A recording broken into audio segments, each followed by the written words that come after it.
Hello friends, good morning. Today we are discuss about to his coy mistress, जो कि Andrew marvel के द्वारा 1681 में लिखा गया था।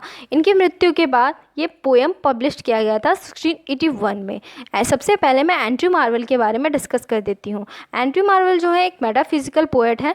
इन्होंने जितनी भी पोइट्रीज लिखी हैं सब में मेटाफिजिकल का वर्ड प्रयोग किया है।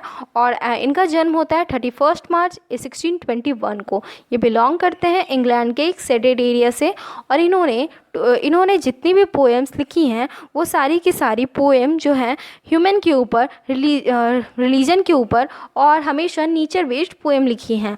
और उस वक्त 17th सेंचुरी का इन्हें एंड्रयू मार्वेल का आगे बढ़ता हुआ पोएट भी कहा जाता है। और ये जो टू हिज कॉय मिस्ट्रेस है, इनकी बहुत बड़ी अचीवमेंट है।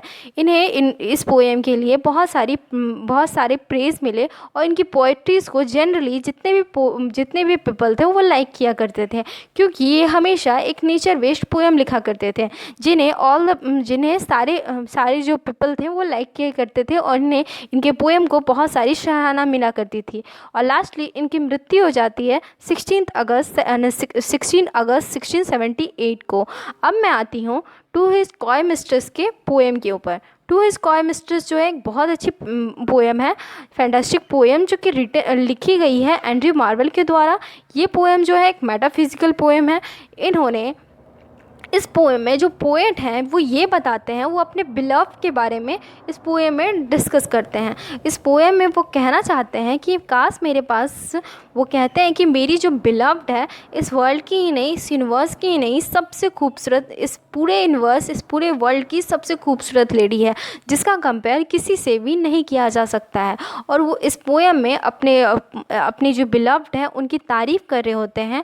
और वो कहते हैं कि मैं अपने बिलव की हर एक पार्ट की, हर एक खूबसूरती की तारीफ़ करना चाहता हूँ। और इस पोएम में वो पूरे इसी चीज़ के बारे में डिस्कस किया गया है। इस पोएम के स्टार्टिंग में वो पोएट जो हैं वो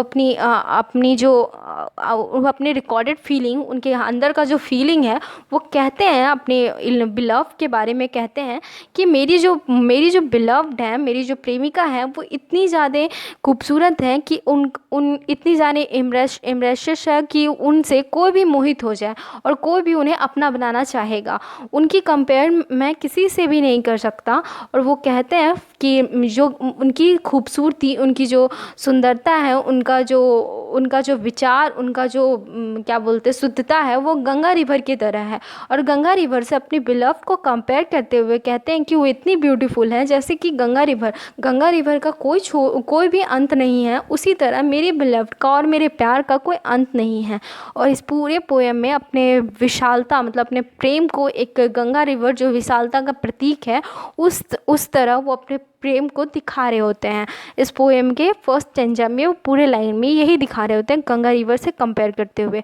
उनके सेकेंड लाइन में वो कहते हैं, पोएट के हिसाब से, उनके अकॉर्डिंग टू पोएट, वो कहते हैं कि मेरा प्यार जो है, वो इस लाइन में कहते हैं कि his beloved is growing then the faster than empire. वो कहते हैं कि मेरा प्यार जो है, मेरा प्यार इतना बड़ा हो कि साम्राज्य की तरह बढ़ता हुआ उन्हें दिखे मेरा प्यार, मतलब दिखे। बिलव के बारे में वो कहते हैं कि मेरा प्यार जो साम्राज्य होता है उसकी तरह बढ़ रहा है, जिसे कोई भी नहीं रोक सकता। और वो पोएट चाहते हैं कि उनके पास काश इतना वक्त होता कि, मतलब वो काश उनके पास इतना वक्त होता है कि 100 ईयर उनके ब्यूटी की तारीफ़ और उनके आई के तारीफ़ में निकाल देते। और उनके पास जो 200 ईयर होता है उनके ईच ब्रास्ट की तारीफ़ में निकालते हैं।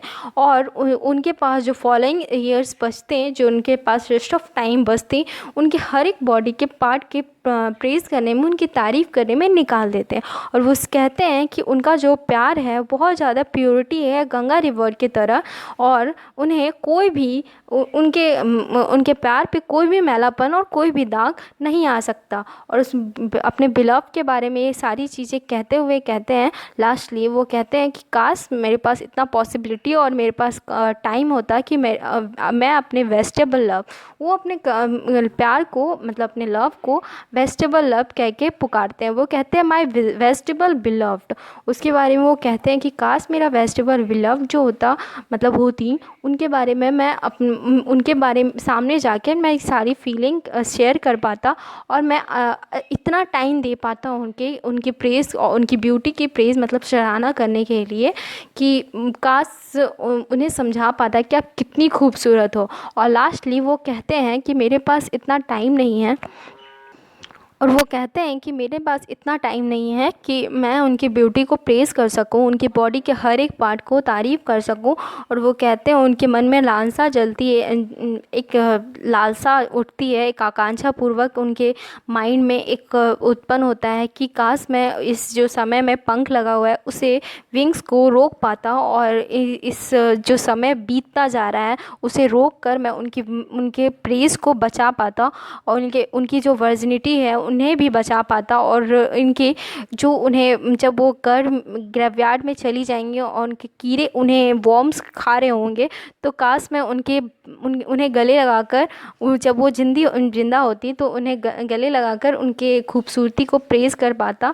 ये सारी चीज़ें के बारे में कहते हैं और उन्हें लास्टली दुख होता है कि वो अपने एक इमेजिनेशन करते हैं। ये सारी पोएम जो है एक इमेजिनेशन बेस्ड है और इस पोएम में वो कहते हैं कि जब उनकी मृत्यु हो जाएगी और उनके बॉडी को कीड़े खा रहे होंगे तब मैं उनके ग्रेवयार्ड के पास बैठकर मॉर्निंग ड्यू जब उनके सुबह का वक्त होगा तो मैं सिर्फ अफसोस कर सकता हूँ, उससे ज़्यादा कुछ नहीं कर सकता।